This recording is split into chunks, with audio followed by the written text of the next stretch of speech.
বিসমিল্লাহির রহমানির রহিম। আসসালামু আলাইকুম। আমি আজকে বানাবো মটরশুঁটি ও আলু দিয়ে দুর্দান্ত স্বাদের একটা রেসিপি, যা আলুর দমও বলা যাক।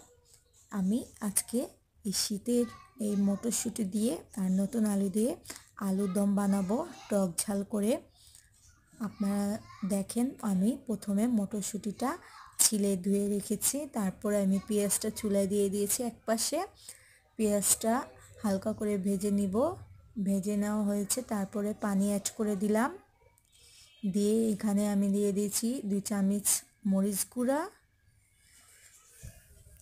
তারপরে আমি দিয়ে দিয়েছি 1 চামচ হলুদ গুঁড়ো।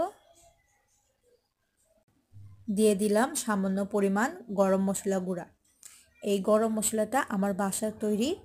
আপনাদের যদি এটার রেসিপি দরকার হয় তাহলে আপনারা আমার কমেন্ট বক্সে লিখেন।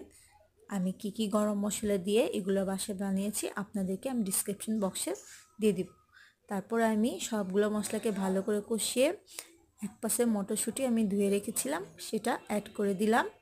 কিছু টমেটো দিয়ে দিলাম। তারপরে আলুগুলোকে ধুয়ে রেখেছি ওটাও দিয়ে দিব। সবগুলোকে আমি একসাথে কষিয়ে নেব।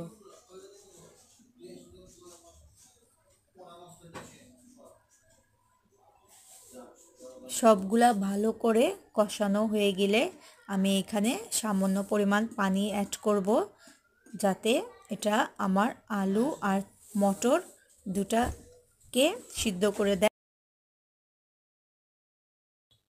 জাল দেওয়ার জন্য আমি কিছুক্ষণ সময় দিব। তারপরে আবার কিছুক্ষণ পর চলে আসছি, ঢাকনা উঠিয়ে দেখলাম আমার আলুর দমটা রেডি। দেখতে পাচ্ছেন হালকা একটু ঝোল রয়েছে। আমি এর মধ্যে ধনেপাতা কুচি, তারপরে জিরা দিয়ে দিলাম, জিরা গুঁড়া। এটা টালা জিরা, ভাজা জিরা আমি দিয়ে দিয়েছি। দিয়ে এটাকে ভালো করে নেড়ে চেড়ে ভেজে নিব। যখন আমাদের ঝোলটা আরেকটু টেনে যাবে আর আমাদের আলুটা রেডি হয়ে যাবে।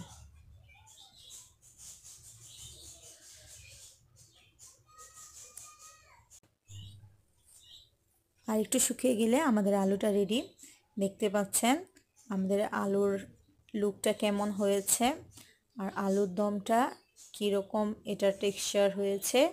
এখন সম্পূর্ণ আলুর দমটা রেডি। তারপরে আমি এখানে সার্ভ করে এটাকে আরও কিছু জিনিসপত্র দিয়ে সাজিয়ে গুছিয়ে নিয়েছি।